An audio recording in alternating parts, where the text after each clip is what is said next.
Mao day ni tanan ng kahoy nga akong napagabas mga goy. Tirada di agoy. Walagi unsa pay buwang ka.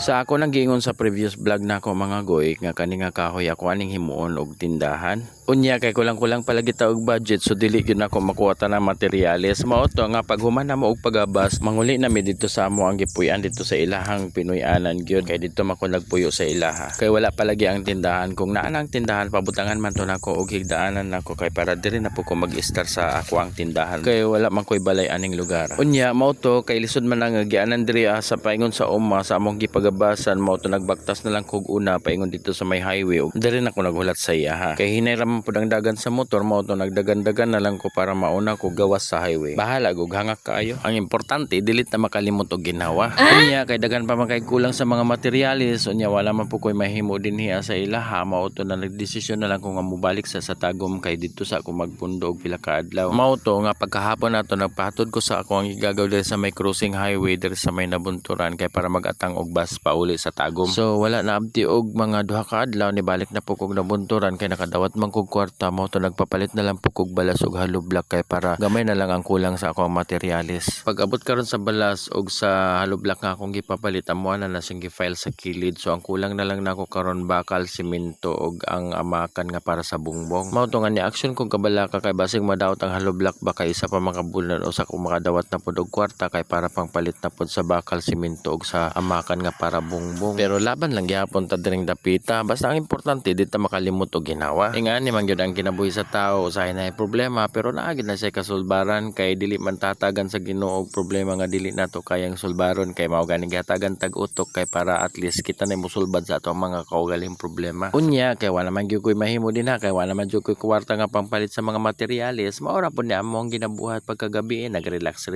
lang mi tanaw-tanaw og TV. Unya kay wala man gyud koy mahimo na kay wa pa man gyud koy kwarta di pa man gyud na mabuutan ang materyales mao to nagplano mi nga mamalaser pagkaugma kana day mamalaser mga goy mao day nang manguha og bulawan dito sa sapa pero tan-awon lang pud namo kung naami makuha bulawan may na lang.